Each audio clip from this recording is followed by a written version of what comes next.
Ducky,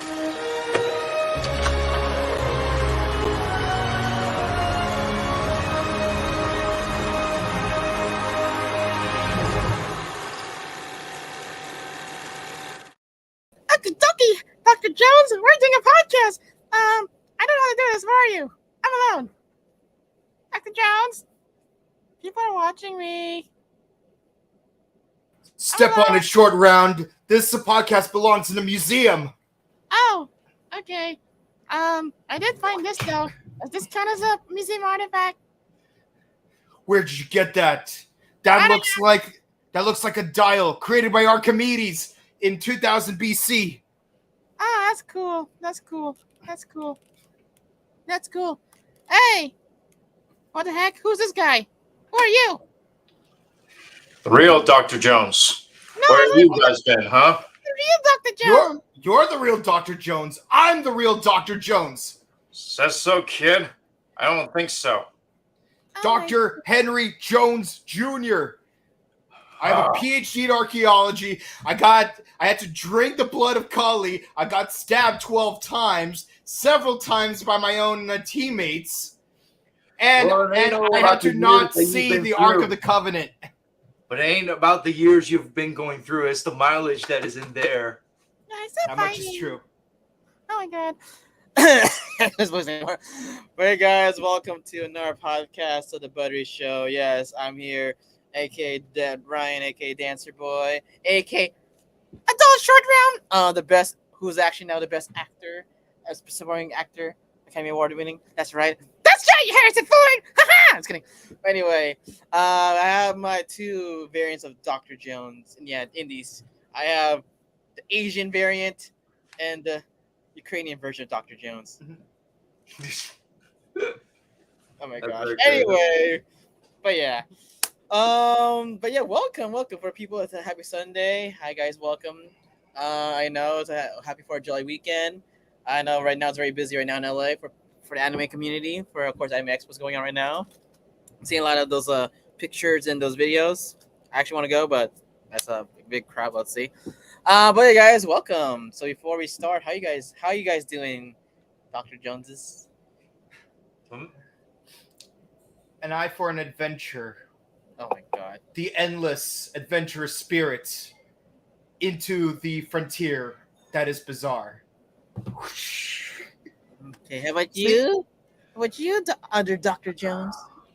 I've been recovering artifacts, and I just finally got this from Belloc, so it's rightfully belong to me now. So it doesn't belong to you. It belongs to a museum. Yes, that's what I'm doing. I'm sending it to the museum because I have to steal it from Belloc.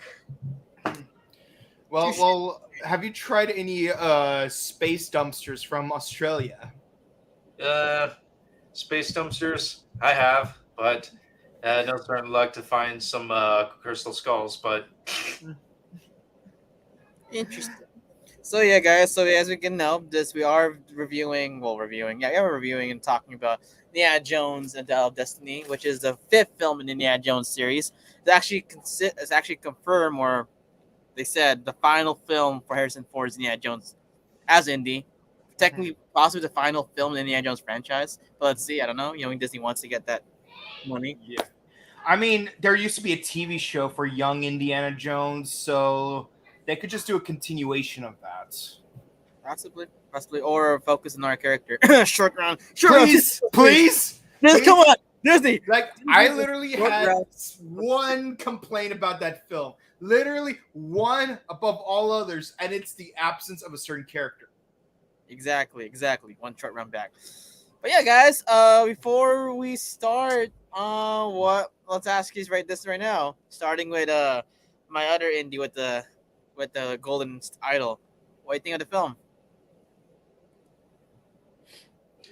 I pretty much love the film, and I think that this is a great way to end Indiana Jones in like he's already in his 80s and he's already been through a lot of adventures, and it's so poetic how it ended with like rekindling his relationship So this is by far, like, I would say, it's Mhm.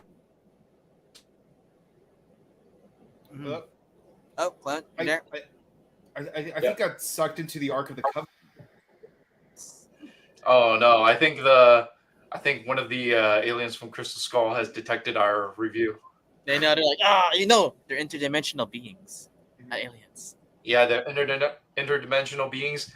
They somehow got into our show, and they're trying to like lag it or do some technical difficulties to stop from spoiling stuff. But anywho, like the I personally like the ending. It's a great ending for our hero Indiana Jones for his last adventure, and I give it a solid, like, yeah, 2 thumbs up, because because we get to see Indiana Jones in his in his 80s, and he's still got it, but he's not what he used to be. So it's decent.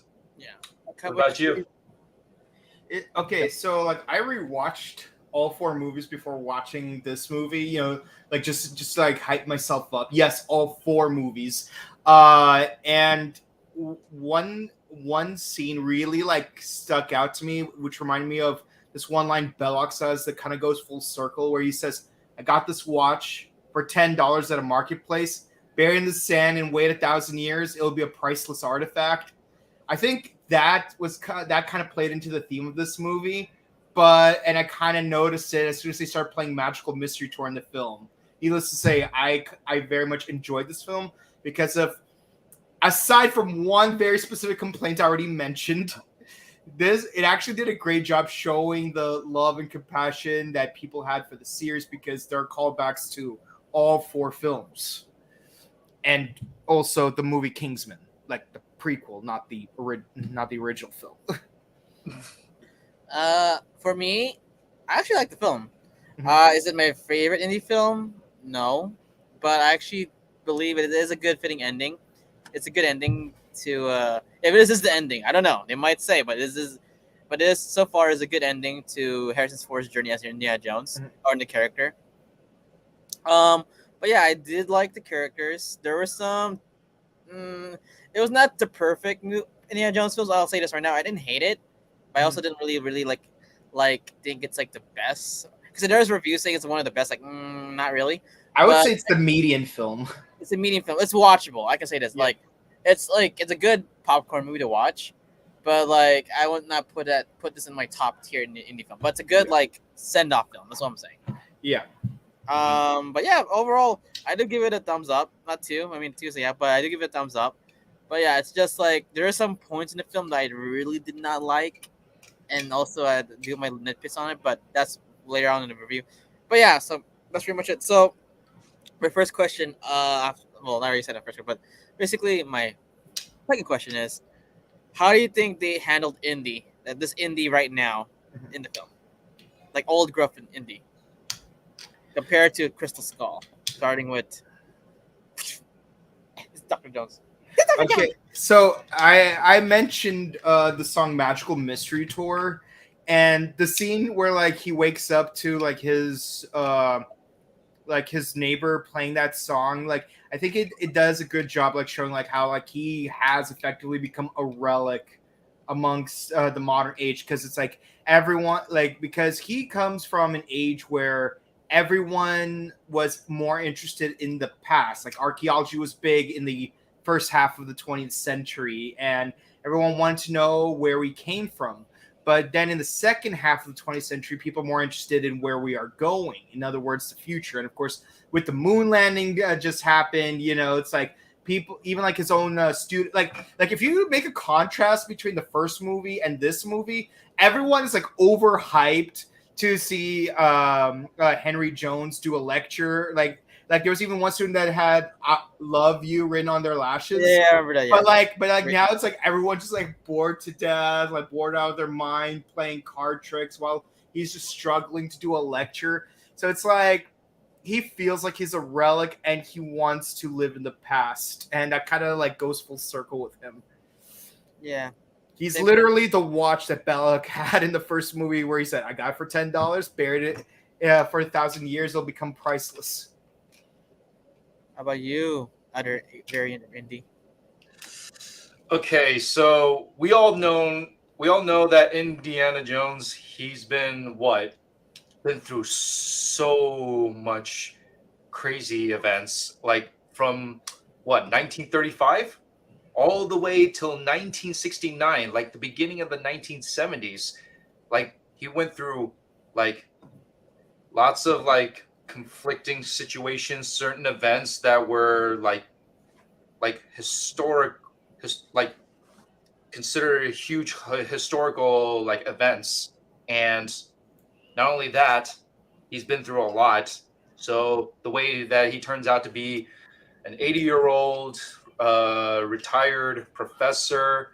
And remember when he got out of his couch, he put on a shirt and he grabbed a bat to knock the neighbors. Yes, he's that grumpy next door grandpa that's like, oh, if you play your music or Your you're rock and roll music. partying too loud, he's the guy that'll knock you on the door to like, hey, cut that crap, cut it down, or shut it down. I'm sleeping.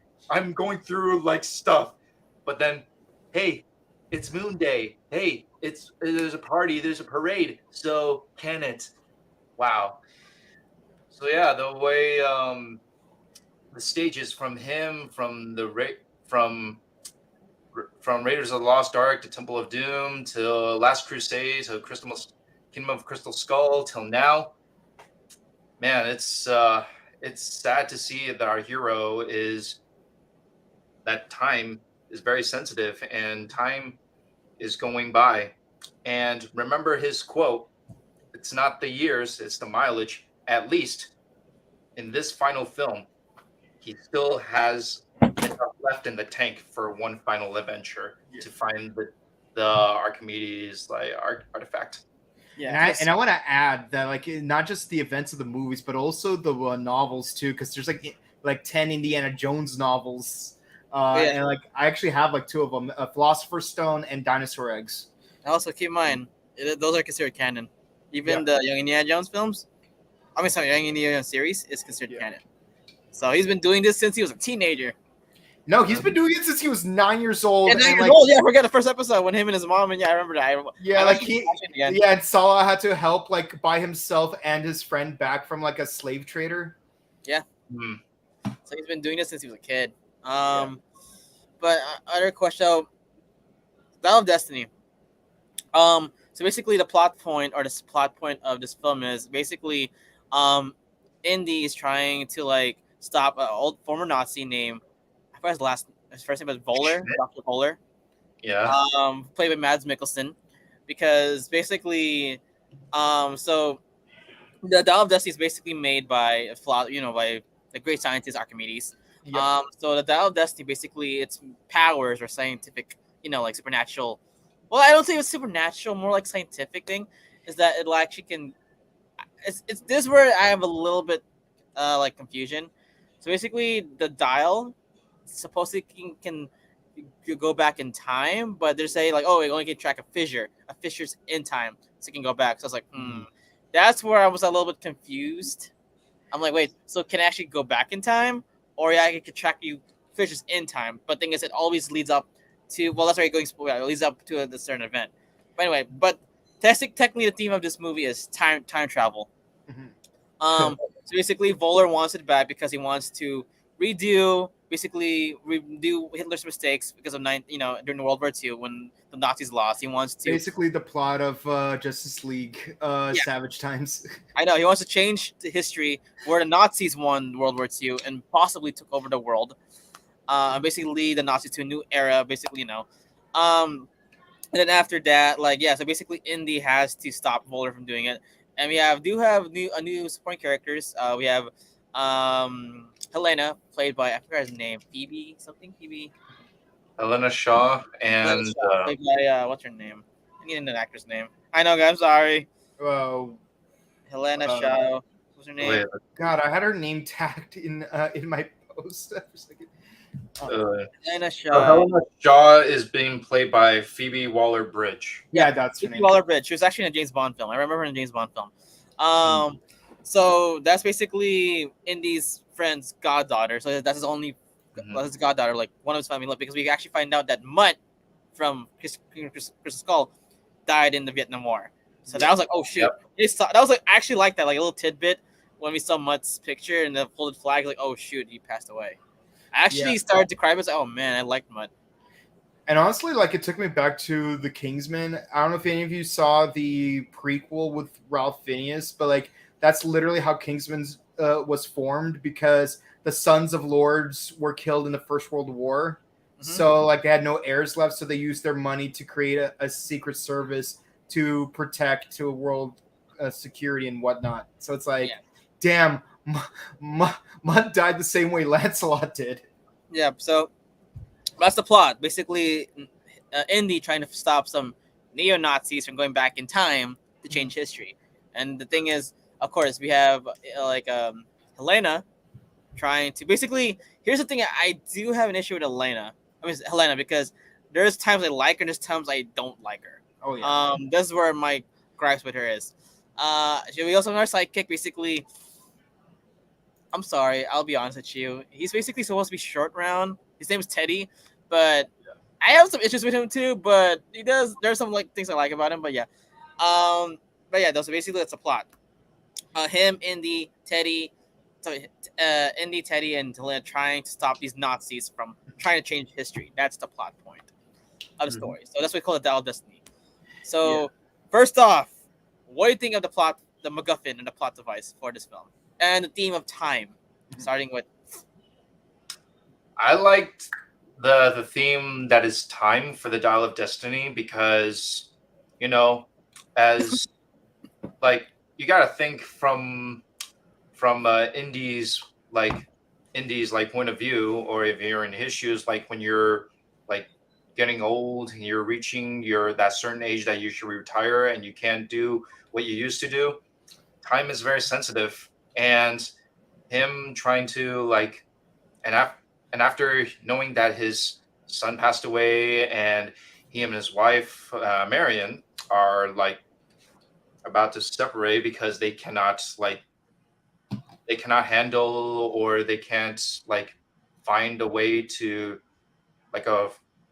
find a healthy way to grieve over the death of their son. So he wants to do something to make it up. And when he found out that these neo-Nazis are about to do something terrible by finding the Archimedes' artifact, it's he has to do what he has to do. He has to stop them. And I do like how the theme of it that is time. And what was the other one?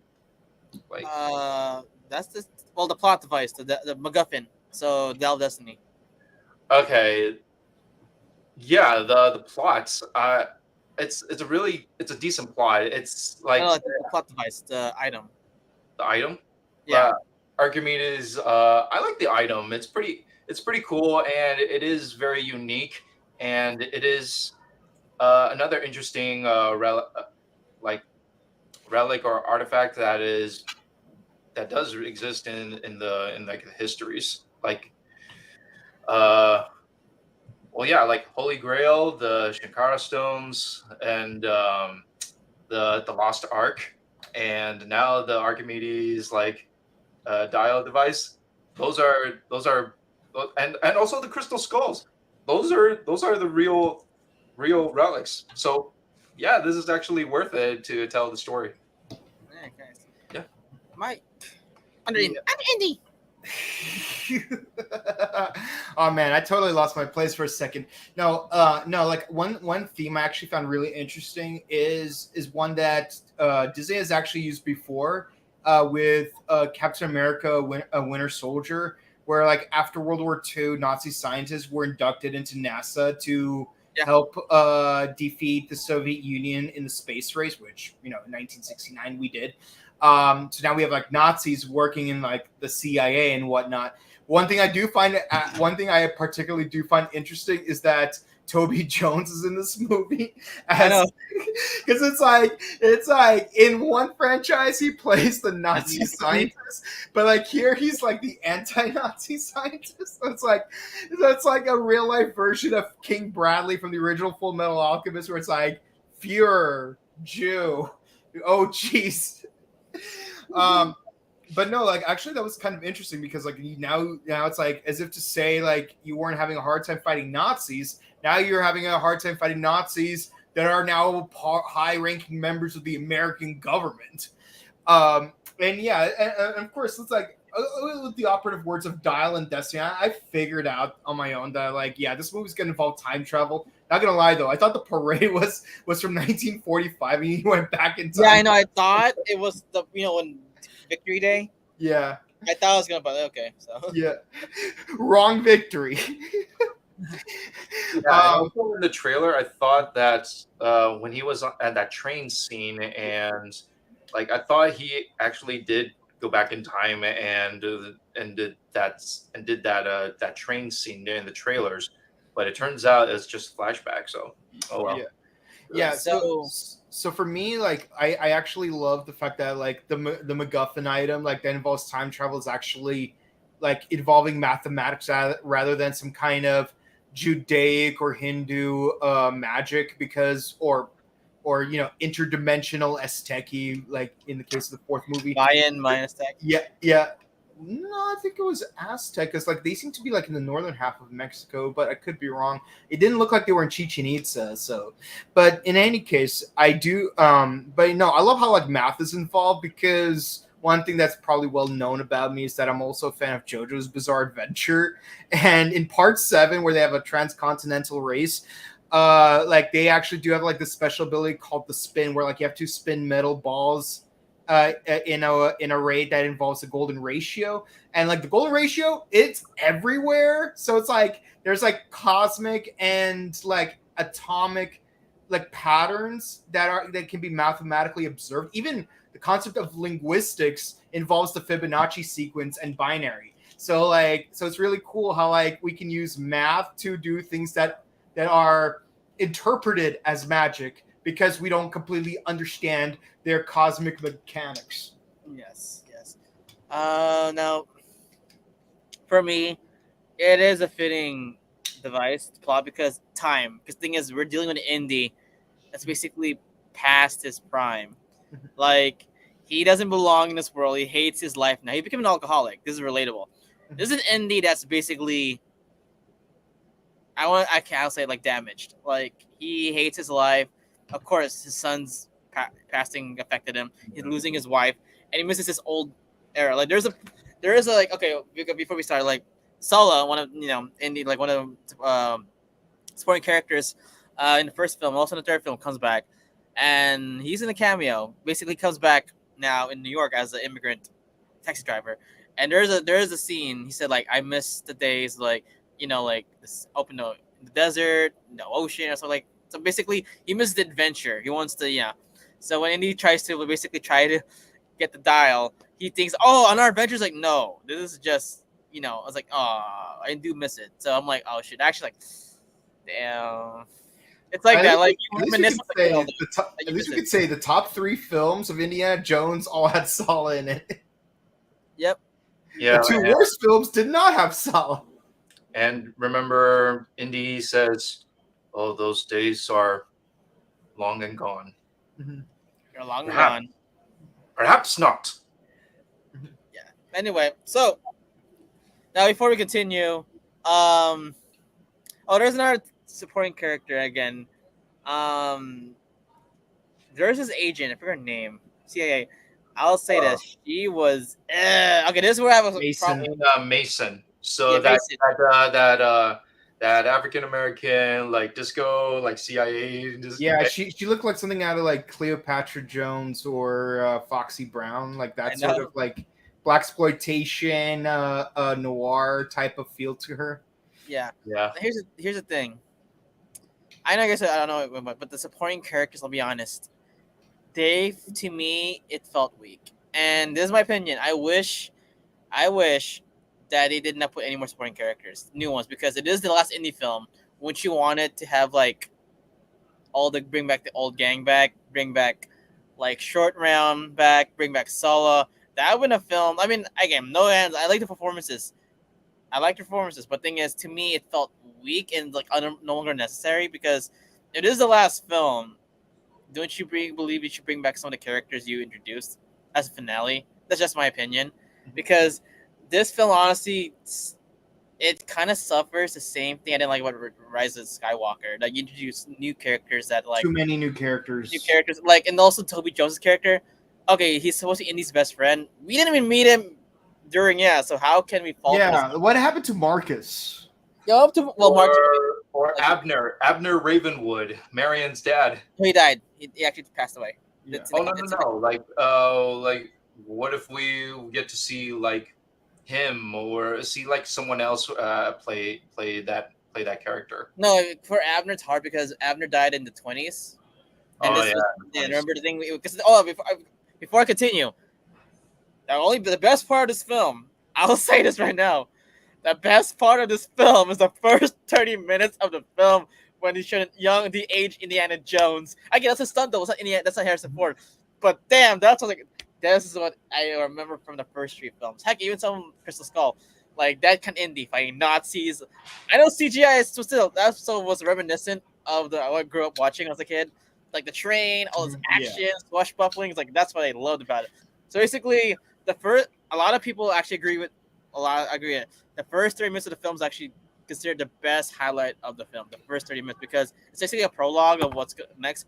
Basically, like Voller and as a Nazi wanted. This is when during World War II when the Nazis were losing, when Hitler's really like hiding in his bunker, and they believe that the artifacts could help Hitler and the Nazis go back in the war where the Allies already invaded Germany. Like the Lance of Logranus. Yeah. The last Longinus. That's the spear that pierced Jesus Christ. You know, the blood. Yeah. So actually, it's a throwback to the comic book Spear of Destiny. Remember that? Yeah. Yeah, I was like, oh shoot, I actually with that. So it's a good throwback. But yeah, that's part when like Indy's trying to stop the Nazis from the artifacts, and this we find the Dial of Destiny. I love that. That's the best. I know it's CJ heavy, but you know, Harrison Ford's getting older. Plus, you know now, that's what I love. Damn, I love that. But before we continue. Thoughts on that first 3 minutes? Oh, Starting with I'm actually getting water, but continue. I can hear. Yeah, I would have to say no. Like I have the same issue with the fourth movie where like the cold opening is the best. Actually, you know what? Actually, yeah. This movie, the second movie, and the fourth movie, the cold opening is the best part. Where Andy is in where is it? Not necessarily China, like Cambodia, I think. Where? Like the beginning of Temple of Doom. No, he's in China. He's in Shanghai. Shanghai. Oh, it was Shanghai. Weird. I thought it was like started with a C.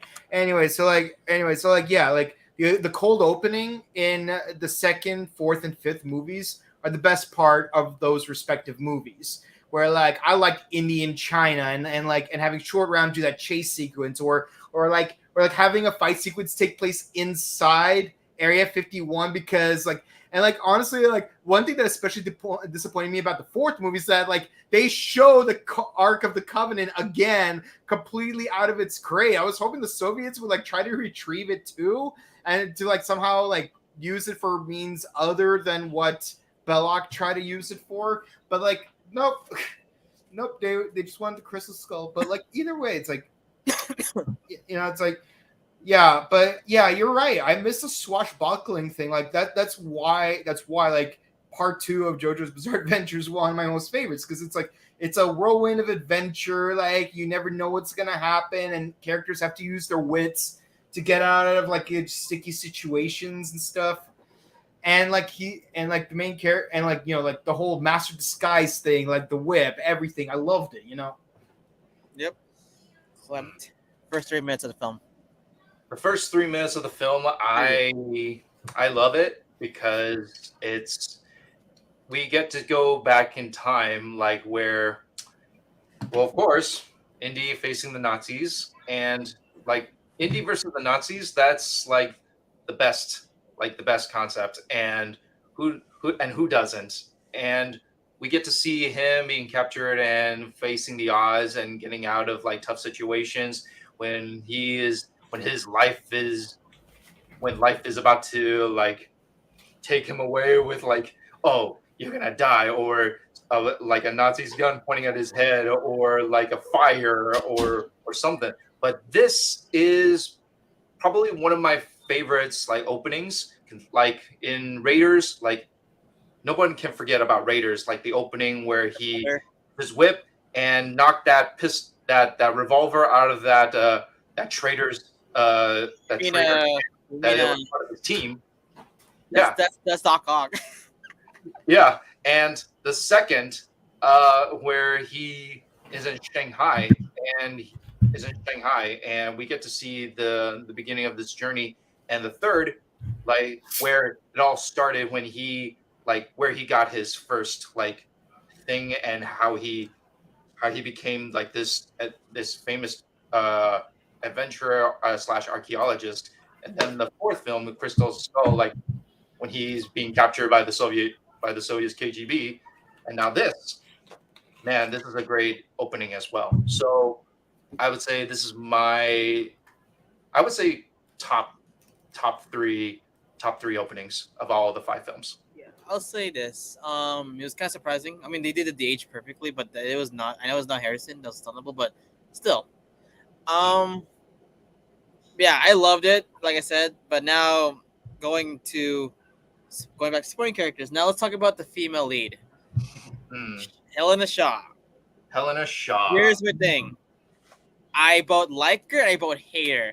It's between. There's times where I like her and I want to go for her, but there's times I don't like her because the thing is, here's the thing.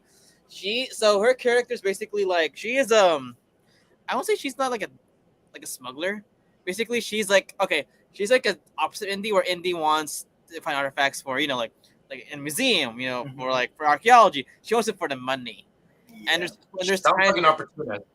She's an opportunist, and there's points where she wants to, like, it's weird because it's so out of her character. Like, oh, I want to be a hero, but yet no, I want the money. Oh, I'm gonna betray my godfather. Oh, I'm like, okay, then what's your main purpose? Do you really want to save the dial or the world from Nazi occupation, or just one for yourself? Mm-hmm. See, this is where I have a problem with Helena. Now, keep in mind, Phoebe, she actually did her performance was actually good, but her story, her character is like, I don't get what you want. I can't root for this person. Like, it's hard for me to root for this person. That's what I'm saying. Now, let me ask you guys this: Helena, female lead.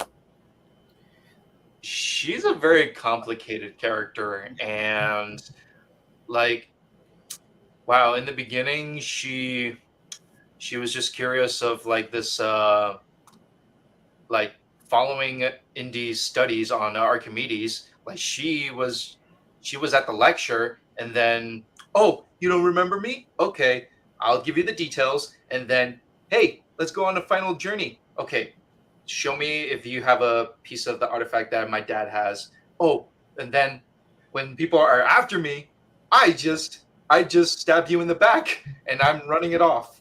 And I'm trying to like sell to the highest bidder. And once I get the money, or if something bad happens, I'm just gonna take it back, and then I steal it. It's called capitalism, and I'm like, oh my gosh. No, if anything, it's communism. What's yours is mine. What's mine is mine, and you are also in fact mine. Oh my gosh! Like, she's just so.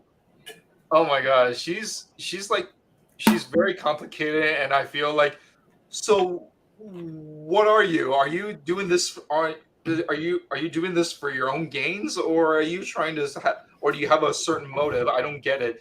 What happened? Is it because your dad passed away, or like family like deny you because of their studies? It's like the same thing. Remember, Indiana was like him and his father, like Henry Jones Sr., like they didn't have a father-son connection.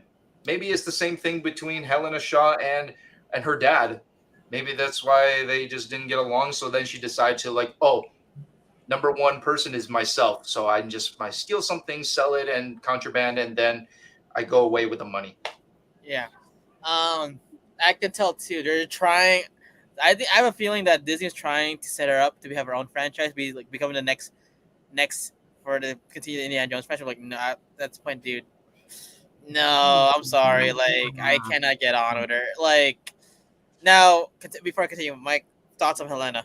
Yeah, it feels like they wanted to take her in one of two possible directions, but they could not like settle on one. So then they tried their best to go in both directions. And the thing is like we pull one arm in one direction, the other arm in the other direction. What's gonna happen?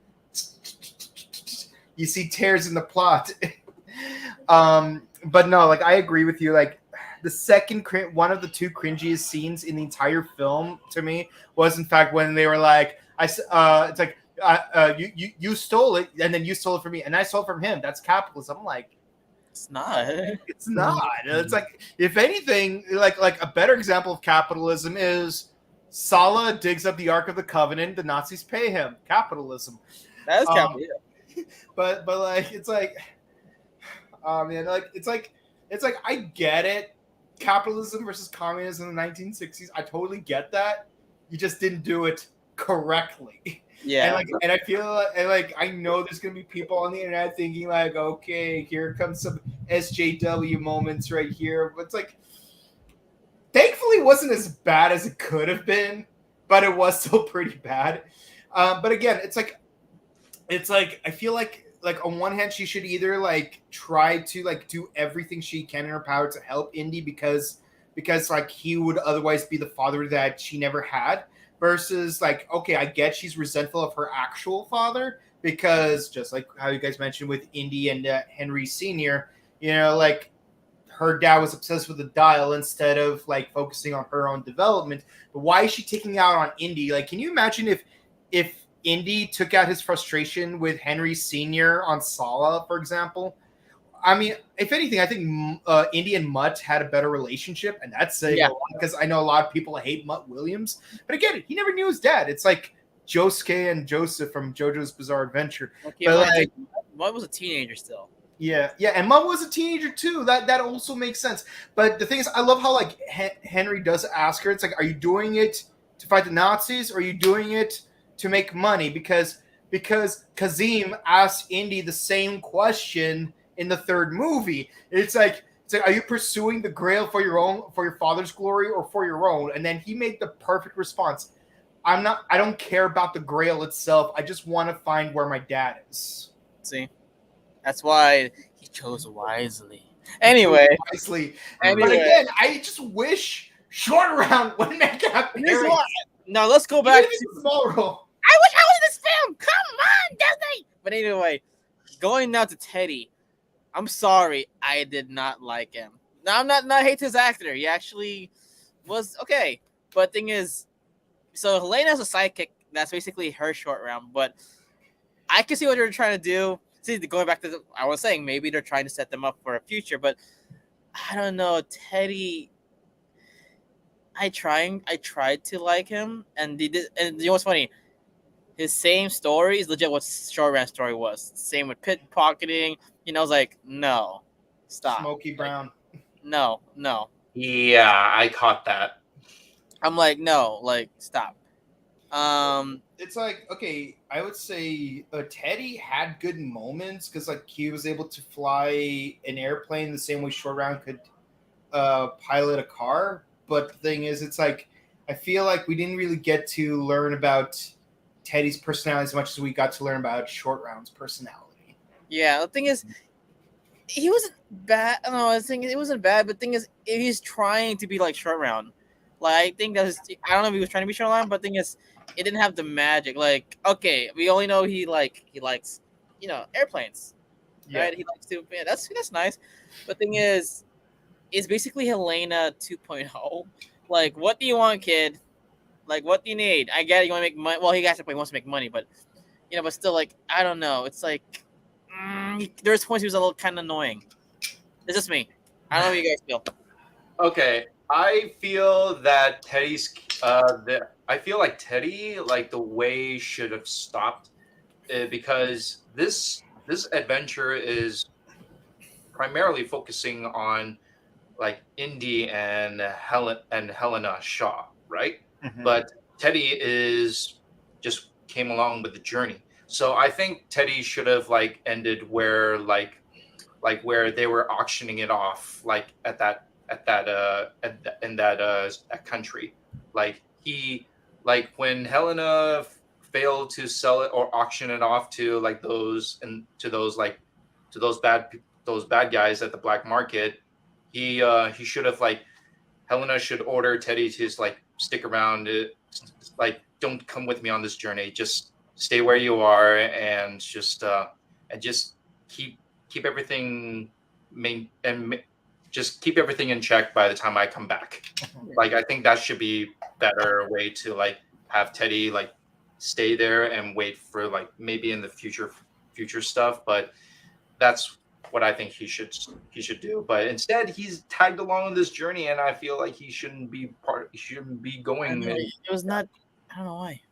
Now let's go It's talk. like so like for me, it's like I don't hate Teddy. He's a serviceable character, but I feel like they did not service him adequately enough. And he is the eye of a storm of Jim Cornette comments right there.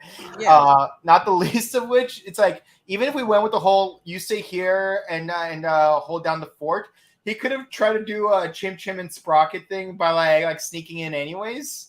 And one scene I actually really liked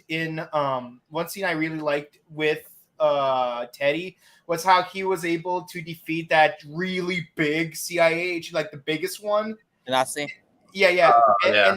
And the thing is, it's like what I think would have made a fantastic payoff for him defeating him is if they had several more moments earlier in the film where Teddy, specifically the smallest member of the team, always going for the biggest guy and always failing. So then like when he finally does defeat him in that like water canal thing, it's sort of like David and Goliath thing where it's like the little smart guy was able to overcome the big buff dude, you know? Yeah. I mean, again, he was not bad. It's just Mhm. I did not like his character. I don't know, in my opinion, it's like he felt he should not have been there. Yeah. Like it's more Yeah. like I mean, okay, no, that's not what you're saying, but he did save him in the end. But I'm like, it did not have enough for me to like, okay, I can get along with his character. But you're trying to make another franchise or another movie for Helena and this guy, you kind of have to do a little better than this. But let's see. At least they established him. But let's see if they do continue with this franchise. Let's see what happens. Yeah, if they made more movies for this that focus only on Elena and Teddy just to establish themselves as characters and their development, then they could team up with Indy afterwards, and like it would still work better. Now, here's the thing with Short Round. Short Round, yeah, the people he's so of course people are like, oh, Shorty, da da da da. But here's the thing with Short Round. Short Round's basically Indy's little mini me because he's the wits, the brains. Short Round is legit mini me, Indy's mini me. Yep. And he's very resourceful. I just like the fact is, look at he can drive a car. It's very consistent. Like you can trust Short Round. He was able to get all the parachutes. Not parachutes, all the stuff like everything, right? And He can fight back. He can fight back. He can fight back. That's why people love Short Round. Yeah, he even defeated the Maharaja when he had that voodoo doll. Yeah, and also the thing is, he was smart. Like no, Indy, the left tunnel. It's the left tunnel. Oh yeah, and also he's good at sleight of hand because he was able to like cheat at poker against Indy. Yeah, see, that's why I love Short Round. And plus, the thing is, he was in one film, but the fact that Steven Spielberg and George Lucas was able to write him so well, to make him lovable. Yeah. That's why. Yeah, and he's only one film. That's why people were asking for a Short Round. Anyway, going back now. Now let's go to the next topic. The villain. I'll say this. So Voller, played by incredible talented Mads Mikkelsen. Thank you for being in this film. Thank you. I mean, he was Hannibal Lecter. So. Thank you for being in this film. Mads Mikkelsen as Voller. And the creator of the Death Star in Rogue One. Yeah. Oh, and Rochefort in that really bad Three Musketeers movie. Also, he was Casino Royale villain. Also, he was in He was he was in Fantastic Beasts as Yep. Yeah, he was the Grindelwald. third. He was the Just third Grindelwald. person. Yeah. I be real with you about the whole Fantastic Beasts franchise. It's too bad Jude Law was playing Dumbledore because let's be honest, if they made a fourth movie and Jude Law wasn't Dumbledore, Jude Law would have been Grindelwald. Just to recreate the whole imaginarium of Dr. Parnassus thing, because they had like 4 different actors play the same character. Yeah, but anyway, so Mads Mikkelsen, Voller, the neo-Nazi that wants to go back in time So Mads Voller is basically a scientist for the Nazis. Actually, he was written well in this one. I actually give credit to the writers for making a really good villain. Because he's basically a scientist for the Nazis. Now he only is interested is just science, right? Science and his loyal to his country. So but here's the thing. What I like about him, he was not really loyal to the cause as a Nazi. That's why I'm like, oh, interesting. He actually hated Hitler. He thought he was stupid. I'm like, wow. So he actually a complex villain. And in fact, it's consistent. He wants to go back and kill Hitler so he can take over Germany into a new. Chimes.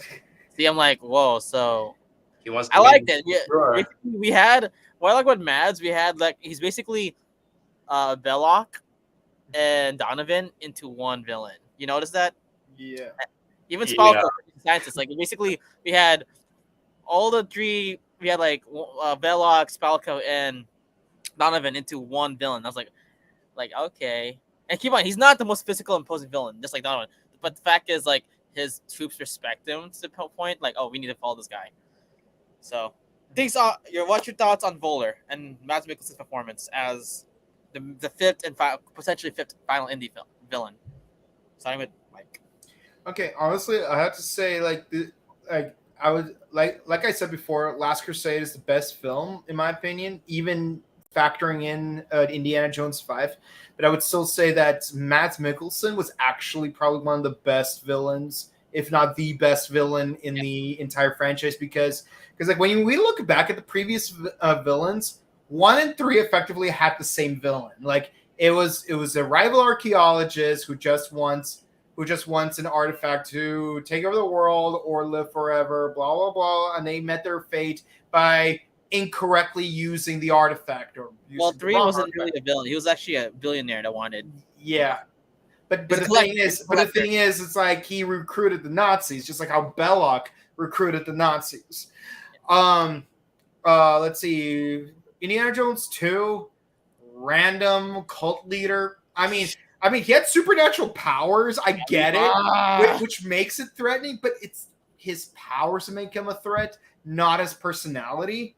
And then when we go to Indiana Jones 4, it's like, it's good that they went with the Soviets because where else would you go? But is the villain really that memorable? Even thinking about it right now, do you even remember her name? Spalko, Rita Spalko. Yeah.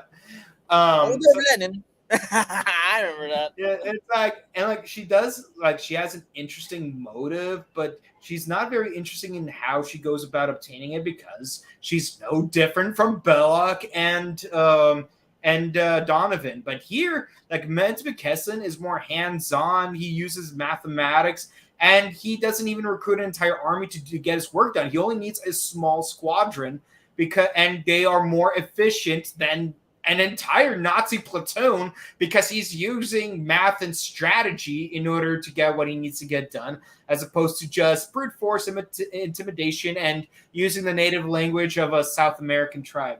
Habitos. Poor Meg. All right.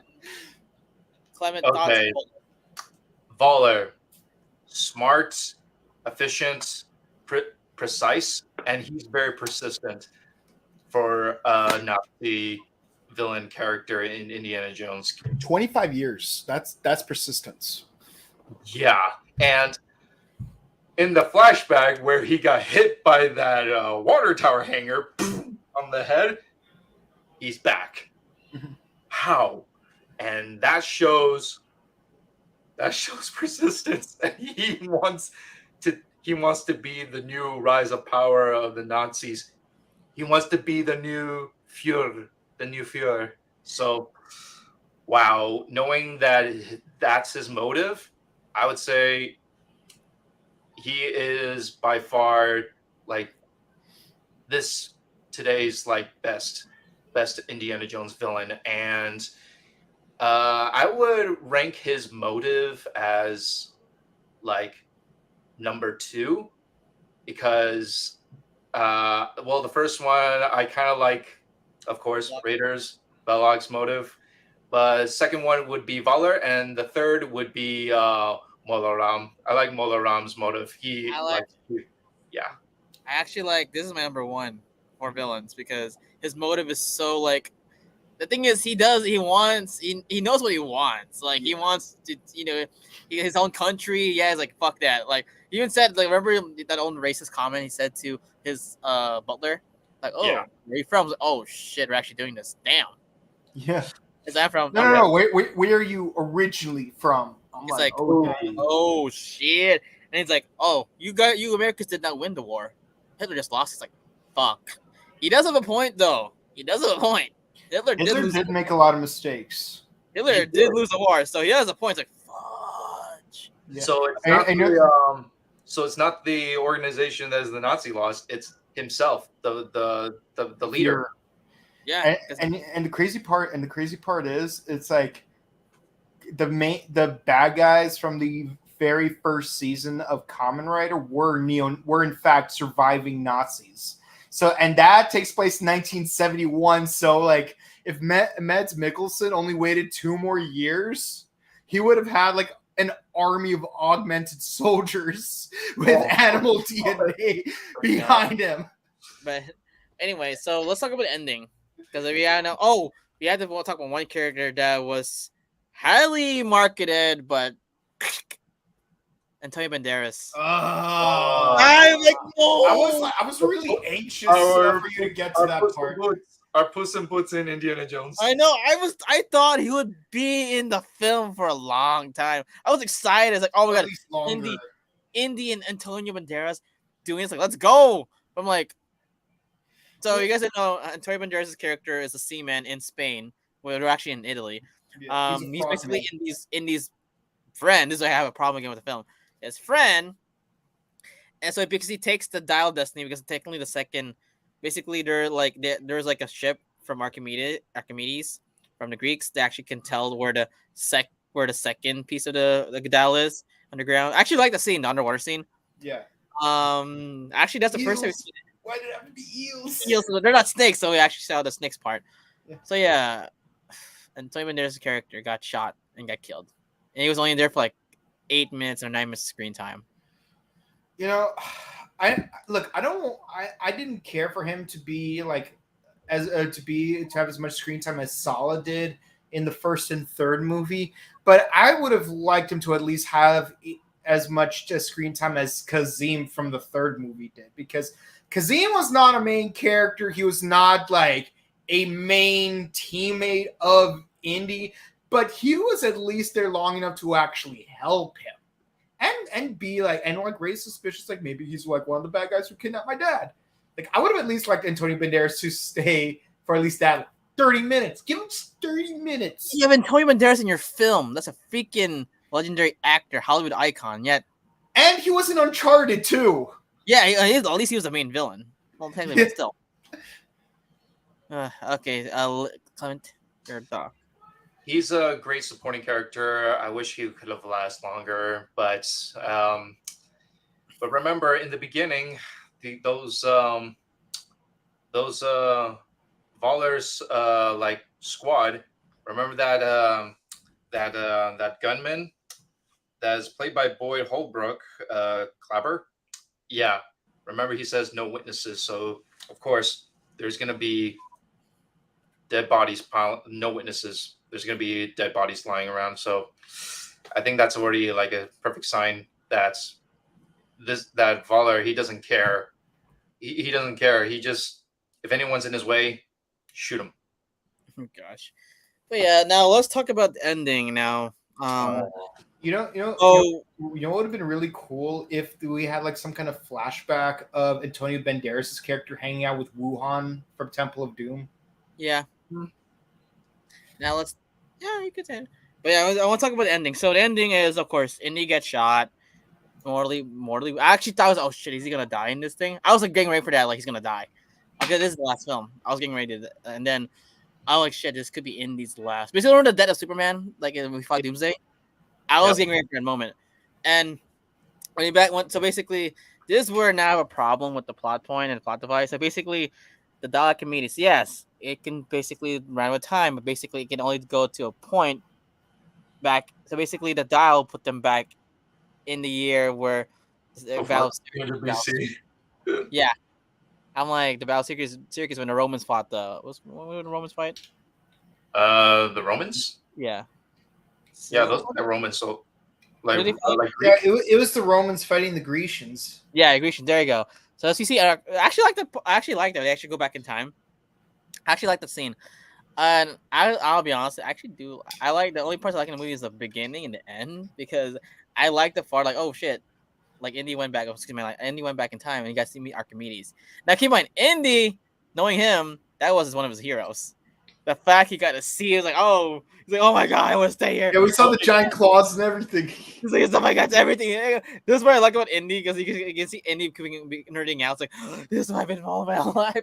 No, I swear, when they showed that tomb, Archimedes' tomb, and showed like the plane wings and wristwatch, I'm like, oh my god, what if Archimedes went to the future, learned about our modern day technology, brought it back, and that's how he became like the modernized mathematician we know today. Yeah.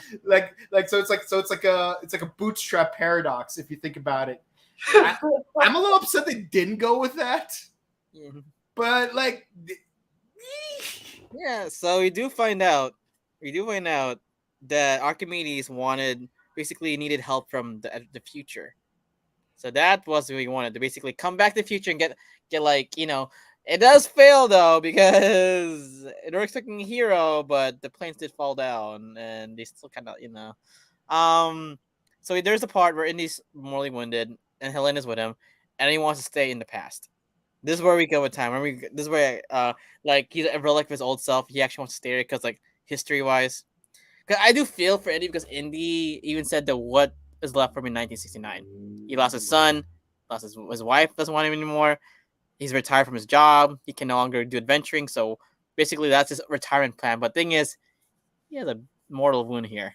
No medicine, no nothing. So how he's gonna basically. So that's where Helena has a point.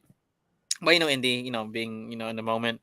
So Helena does.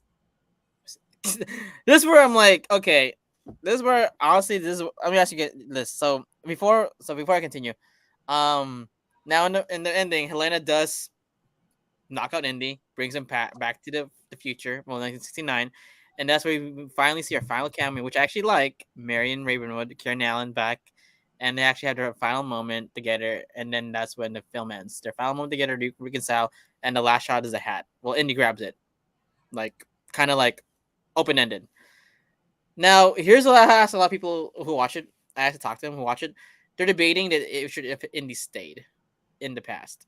A lot of people said he should have stayed in the past. What do you guys think? I highly Or- disagree. I don't think he should stay in the past.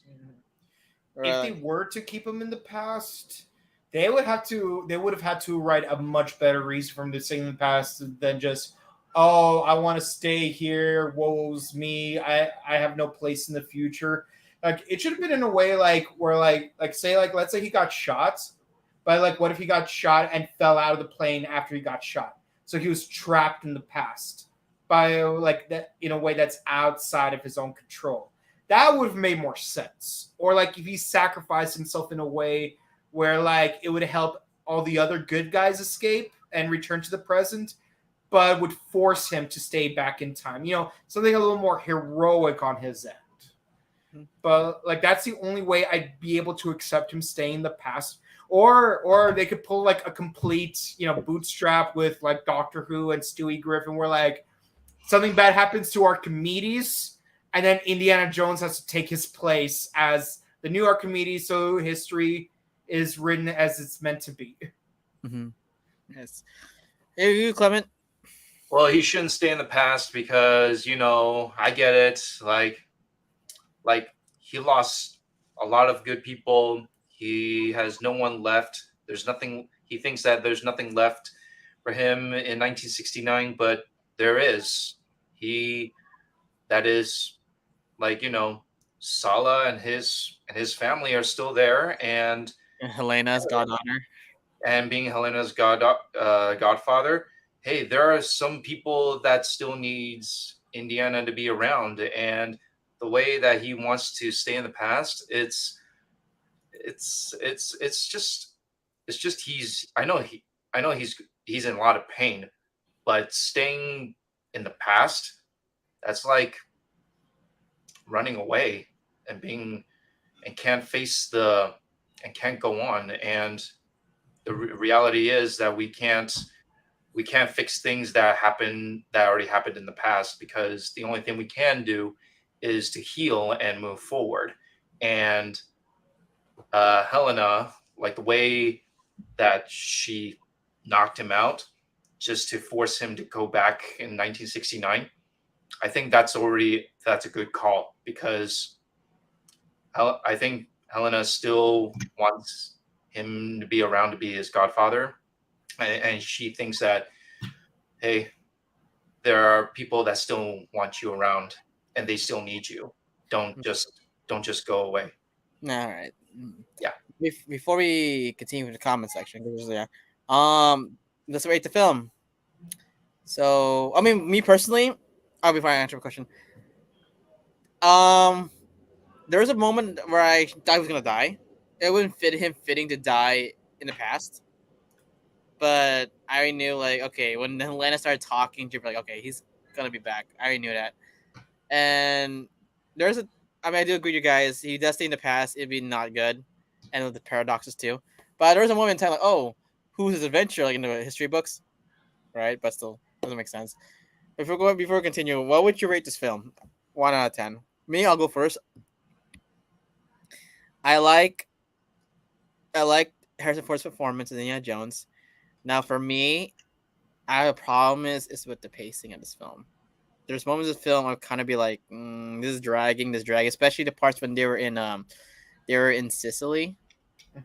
Oh, I was like, this is kind of dragging. Even in when they were in Morocco, like the tuk-tuk scene, the chase sequence, I'm like, okay, when is this ending? It's over, yeah. And this is the thing. This is a lot of chase sequences. Like you can tell, honestly, that this is becoming. I get it. Chase sequences are now modern, but I'm like, not really. You should have more like swashbuckling. And Indiana Jones had a great history of chase sequences. Like they've always been spot on. Even like the Soviet chase sequence in Area 51 were good. But here it's like I liked it. they did too many sequences, so it kind of like devalues them. Mm-hmm. Yeah. Heck, the sequence already in the train was very good. Even no, in New York City, that was actually good. Remember the horse? I like that. So, supporting characters. I'm sorry, supporting characters did not. Me actually, honestly, they're kind of forgettable for me. I'll be honest. Helena was kind of annoying. I'm being honest. Like again, there's parts I don't like her. There's parts I like her. There's parts I despise her. Teddy, I wish they had more development for him, consistent wise. It's just like he's just there. Banderas was butchered, and I'm a huge Antonio Banderas fan, and they just butchered him. Mm-hmm. The only parts I like of us and Toby Jones' character. Oh, he's your best friend, but like, where were you? Right. And another thing too is the only people that actually do make the film good. Oh, even like the CIA agent. She was like, "Okay, what's your purpose?" Hey, I get it. You're yeah, like I wish she stayed longer. Just to dissect more of the fact that you have a black woman working with a Nazi. Yeah. Honestly, some of the action scenes were kind of like dull for me. I get it. Harrison's getting older, but the thing is, there's a way to making like action scenes like very impressive. Like look at Jackie Chan. Jackie Chan's new films. Yeah, he's no longer can do, but thing is, they're still entertaining, and he's getting up in their age. Look at The Foreigner. Yeah. But yeah, honestly, the only reason why this film really, really stands out is Harrison's performance and Matt Mikkelsen's performances. They could tell that Harrison put his heart out in this film. So I would give it a 7 out of 10. Not bad, not great, but eh. Actually, this is a low 7 or 6, but just because of the first 3 minutes of the film, it's a low 7 for me. Or Clement? Clement. Clement. All right. Okay, I give this movie an 8 out of 10 because I do like how the character, like Indiana Jones, at that old age of like things, limited things that he can do, and what he couldn't do, and I kind of, when I watched the movie, I kind of like imagine myself, well, if I were in his shoes, like what's and I'm going through all these situations, how do I deal with this? Like I'm that old, and we all have grandpas, we all have grandparents that are going through the same thing like Indy did, and it's very poetic, and but it's just I'm just curious of how the ending, like when the hat is hanging at the hanger and then he just grabs it. That means it's a symbol meaning that his legacy lives on, and as long as we the fans like Mhm. do appreciate and admire the character and Harrison Ford's work as Indiana Jones, it will it will his legacy will live on. So yeah, 8 out of 10. Thank you, Indiana Jones. I love the franchise, forever in my heart.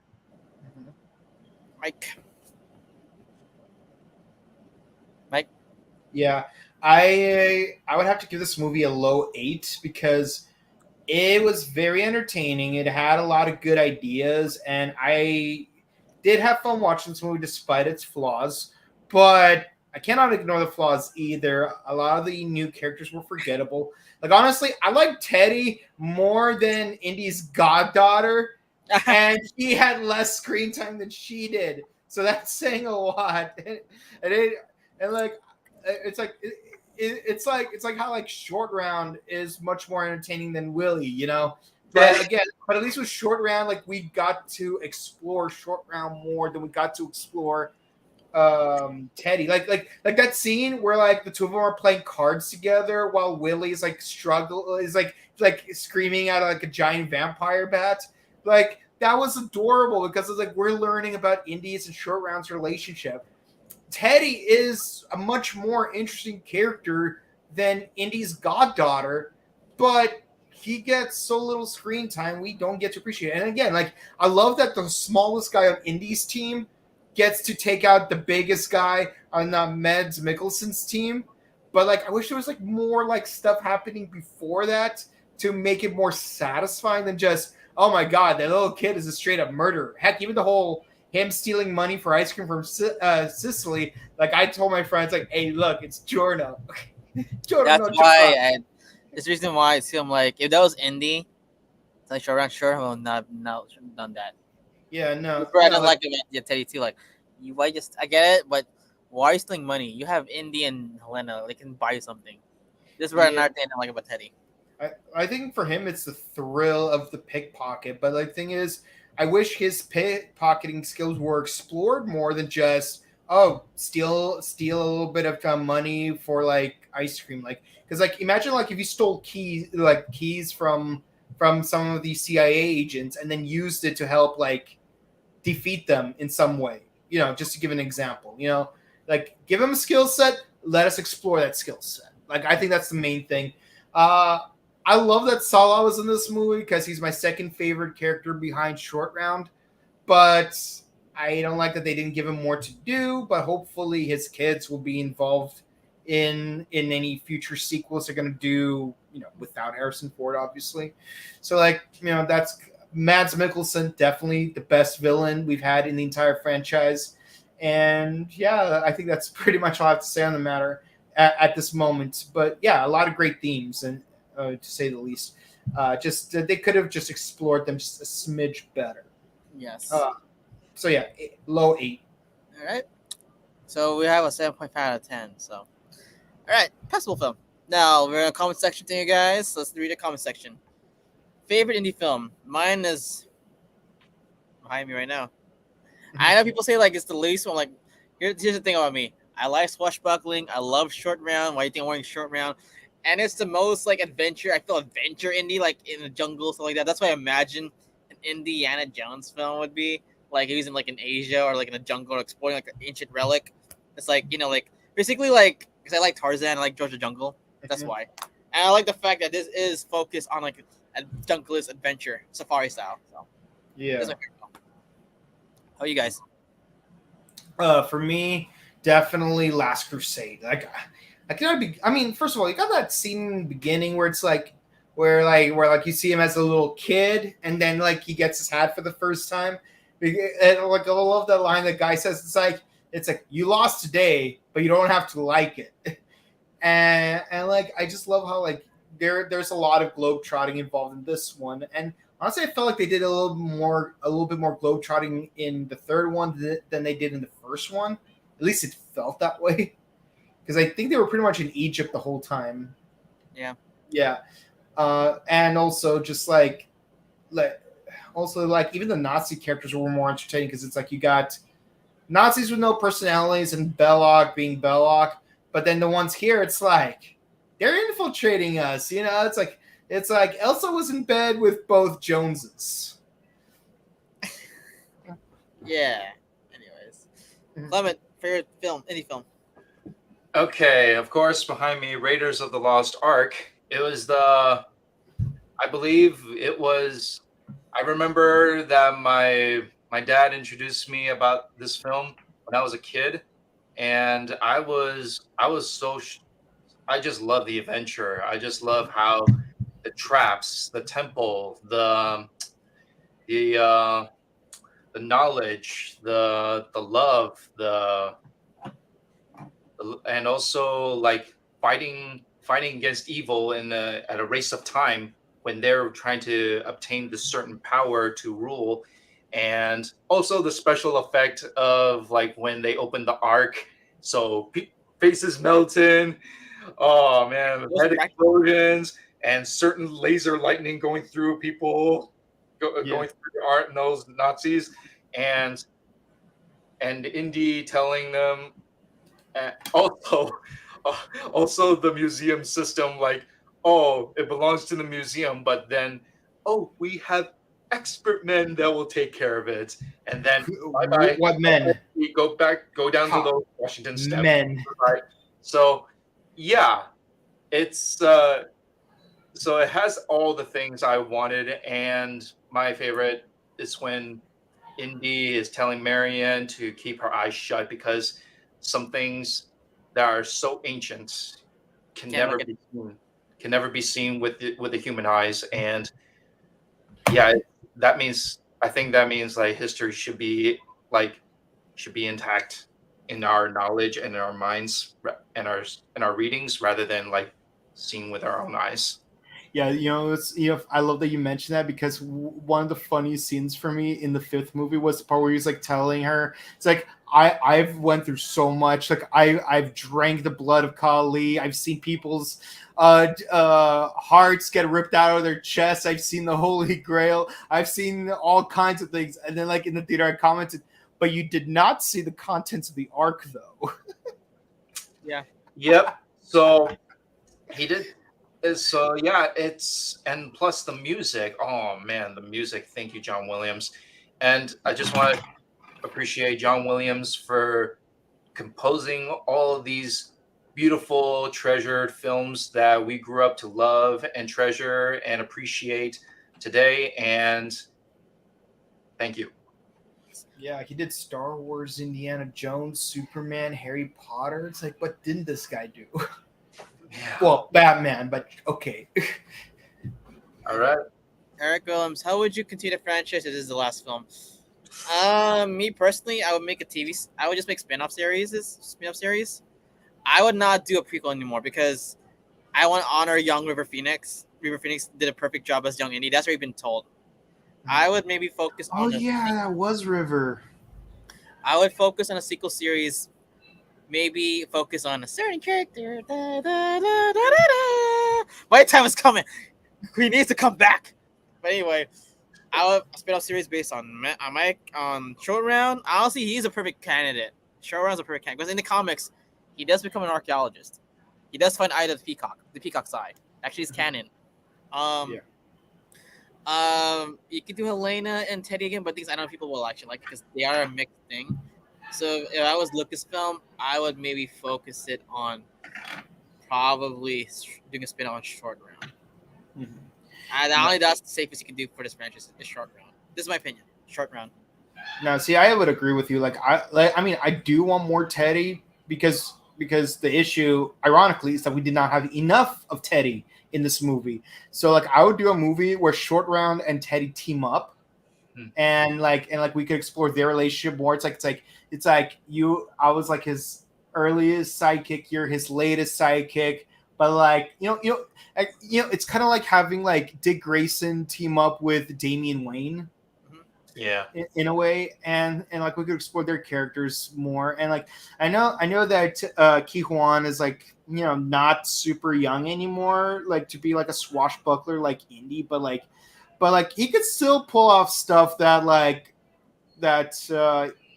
Crystal Skull's Indy could have pulled off, from that age. And also let's not forget he was in Everything Everywhere All at Once, and he was in that new series, American Born Chinese. He's really good in this one. I know it's based on a book, but I say the book should have had like a catchier name, like a Journey to the East or Son of Wukong. Get it? Like Son of Wukong, because he's the son of Sun Wukong. Clement, how would you continue this franchise without Indy? Okay, I do like the spin-off idea of Short Round, so maybe call it for Disney Plus for 5 seasons of the spin-off of Short Round and his journey to become an archaeologist. Or I would like to put Indiana Jones in animated series. Why not? Like Jackie Chan. Yeah, let's put Indiana Jones in an animated series. Like I would give it like at least top 3 to 5 seasons of animated series of Indiana Jones, and each season is like a unique artifact that hasn't been featured in films. Like it has to be like from different cultures. Why not? Yeah, they can adapt the comic book series or the movie books. Yeah, or the novels series, books. Try that and make it exclusively to Disney Plus. Disney Plus animated series of Indiana Jones, an animated feature like series, and I dig the idea, and I'm all in for that. I will love it. You know what I love about the cold opening for the book Indiana Jones and the Philosopher's Stone? He has to go to a Mayan temple in that one, like for the cold opening, and he has to battle against a giant snake. Can you imagine how cool it'd be to see Indy like in an actual animated or live action series fighting a giant snake? Yeah. Okay. All right. Eric Williams. If Disney announces one more indie film, what plot point ideas would you have? Oh, okay. Honestly, it's hard now because this is time. I mean, the best case scenario you can do is I would put a relic, the plot MacGuffin, something that maybe would relate back to his father. Something go back to the Crusades, because I want, if we're gonna here's the thing with this indie film. This indie film is not really personal. This is more like, okay, I'm just gonna do it because I missed doing it. This is my honest opinion. I wish in my heart to do one more indie film. I want to do them one more because I want 6. They have 6. Yeah. For me, I want something personal. That's the reason why Last Crusade is so good for a lot of people, because it's a personal relic. That's his father, the Holy Grail, the cup of Jesus Christ. I want something that gets personal to maybe his family, because I want the last indie film to focus. This is where I had a problem with Dial of Destiny and it being called the last film. We didn't get to see a lot of these characters resolve. Like, what happened to Willie? What happened to Short Round? What happened to, I don't know who else was introduced. What happened to Marcus? Well, Marcus passed away, and but I mean, like before he passed away, Yeah, I'm to Marcus. I want to know. So I'll give Sal a final resolution how he became. Yeah, Also, I want to see what happened to other characters introduced. Yeah, Oxley. Welcome to Oxley. Oh, Harold Oxley. See, I want the final. If we do a final film, I wanted something personal. Maybe something like another like a relic based on Jesus Christ. Because like thing is, Jones is in the comic. They're Catholic. And you notice in the when during his apartment he has the crucifix, so it confirms what his religion is. Something that's related to Catholicism. I don't know. Maybe you can do the cross. It actually is a relic, like the cross. Oh yeah, like even in Helsing, like the act like what's his name, Father Anderson used a sliver of the actual cross where they crucified Jesus to become that Gorgon monster thing. Like Yeah, and towards also the you can end. talk about life and resurrection. Yeah. Because thing is, maybe Indy Mrs. Pammy Bex wants to resurrect him. That's him maybe being a little bit selfish, or maybe something involving. I want something involving Catholicism as a. I mean, we didn't use Catholicism, but something maybe you can try doing that, or something Christian or Protestant, but something that involves that.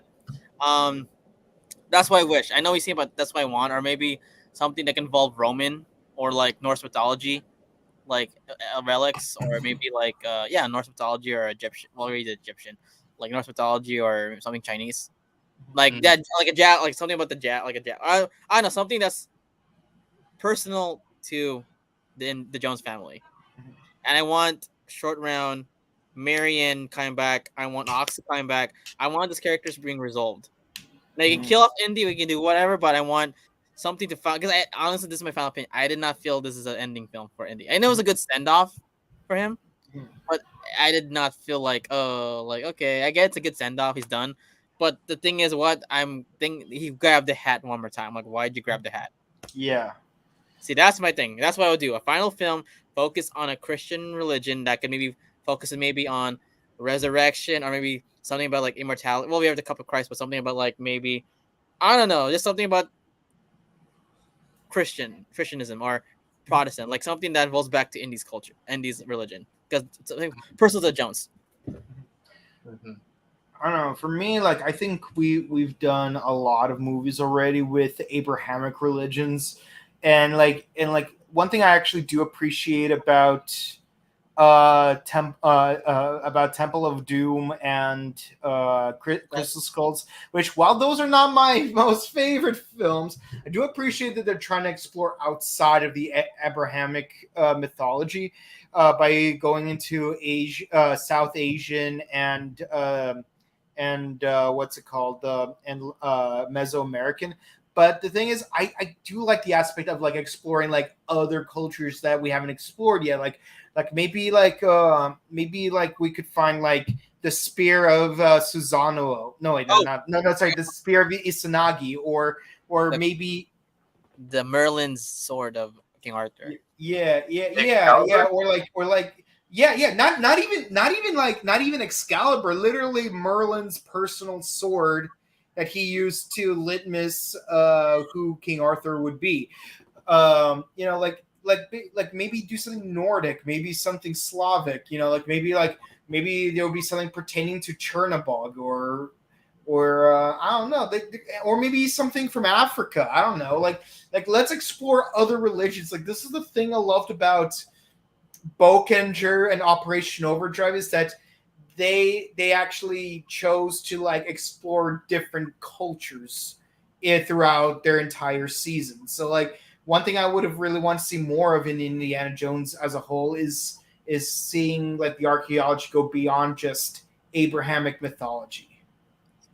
Right. Okay. If there's going to be another film, it has to be what Ryan says. It has to be something personal to the Jones family. Yeah, that much I agree with. Yeah, because his dad was been searching the Grail his whole life. Okay, what was Indiana Jones' search for his whole life? The Dial of Destiny by Archimedes, or the cross? It's not the Dial of Archimedes. It's I know he said that my whole life. The thing is, because he's Catholic, I think he wants something that involves Catholicism. Okay. Oh, what if it was something that involved Dracula? But Well, not maybe. I don't mean like Librarian 3 and the Judas Chalice. I mean like more accurate to Dracula. Okay, Yeah, maybe we can try that, but it has to be something personal that Indiana Jones have been doing research. Maybe it's something different on the side that it's been like questioning. The whole world has been questioning for so long, but then he figured it out, and he thinks that no archaeologist can figure this out except me because it's personal. It's personal to me. Okay, if they do this, I hope they can, because hey, it's all about timing. Yeah. It's all about timing, Disney. You gotta do this quick. yeah. The thing is, I don't believe it's the last film. I know it's saying it's the last film, like, because I remember an interview saying Harrison said like, "Oh, I want to do maybe more," but he's oh, the last like, I don't know, like, I don't I know. It don't. sounds like he's it's like easier. It's easier said than done. Yeah. Yeah, but me, if I answer the question, something personal, or you can do something medieval. Because the thing is, the Jones do like medieval stuff. Like, remember going back to Last Crusade, the Last Crusade, the Knights.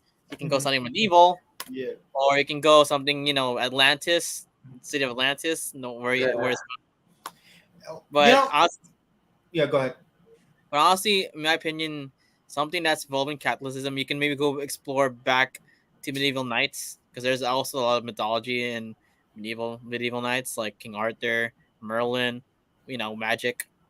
So I remember Catholicism was first made when like the king of the Byzantine Empire, he was like anti-Christian, but then like he had to go to war against other Roman sects, and he had this dream where like if he put crosses on the shields of his soldiers, he would win, and then he did that and he won, and then he came up with Catholicism as a way of saying, okay, we won't persecute you for being Christian as long as you're this specific kind of Christian.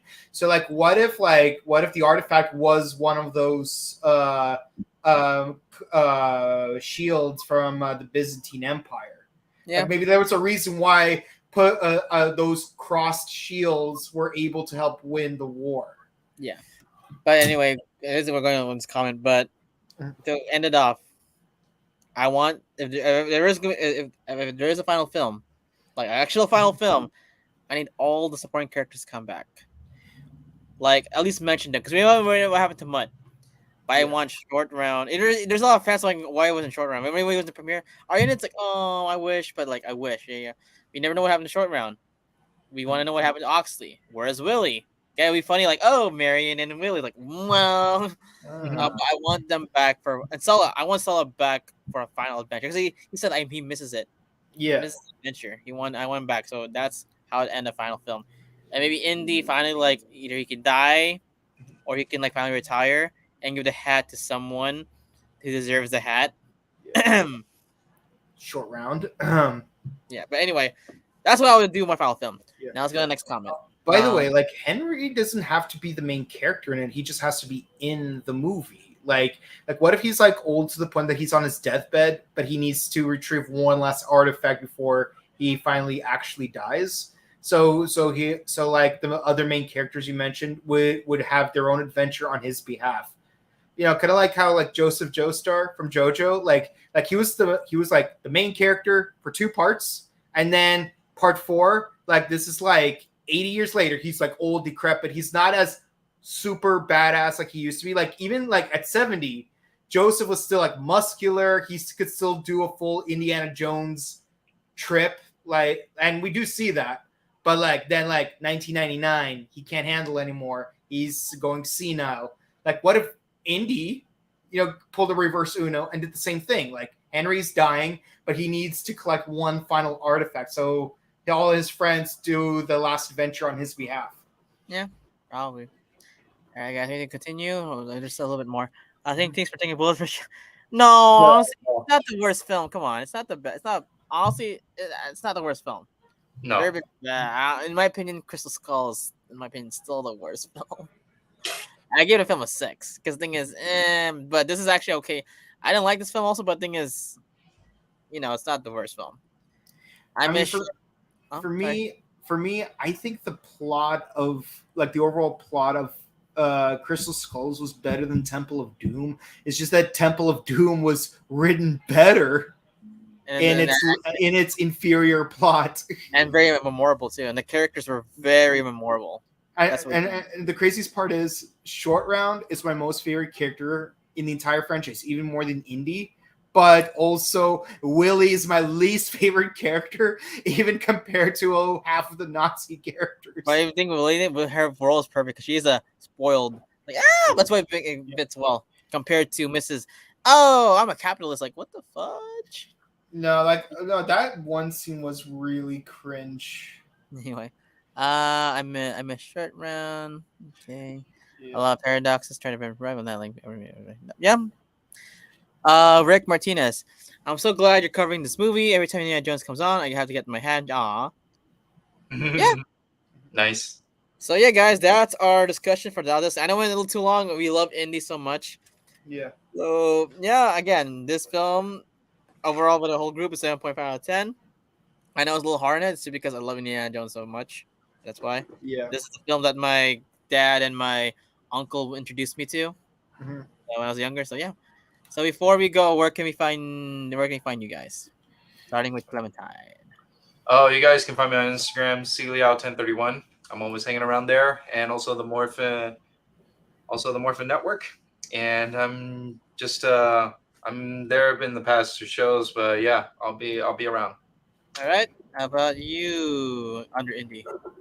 Well, you could find me on Instagram at Boken_Kabuto and on Twitch at twitch.tv/BokenKabuto. Yes, Boken means adventure. Yes, Indiana Jones had an influence on me. There's a reason why Bokenger is my favorite Sentai, and vice versa. Because I love adventure. It is the breath of humanity. You know, it's like us humans, we exist to learn that of which we do not know. Adventure is how we go out and find the answers when none would be handed to us. Yes. Yep. And you can find me on Instagram, Dancer14/7. Yes, I know, guys. I've been a hiatus along because, of course, you know what happened. But again, I'm coming back. So thank you guys for the support. All right, guys. This is our review of Indel Destiny. I hope it's not the final Indiana Jones film. Hope you get one more, at least one more. I hope we get one more. But us at this point, this is the final film. So sad, but at least it was a good, not great, but at least a good send off to Yeah. one of Hollywood's most beloved. No, not Hollywood. Pop culture's one. Cinemas. I'll say pop culture because pop culture's most beloved and iconic heroes of all time. Yep. So yeah, guys, this is the Morphin. This is the Buttery Show, and we're signing out. Bye, guys. Love you All right. guys. See you. See ya. Smile and wave, boys. Smile and wave. Smile and wave. Dun, dun, dun, dun, dun, dun, Dun, dun, dun. dun, dun,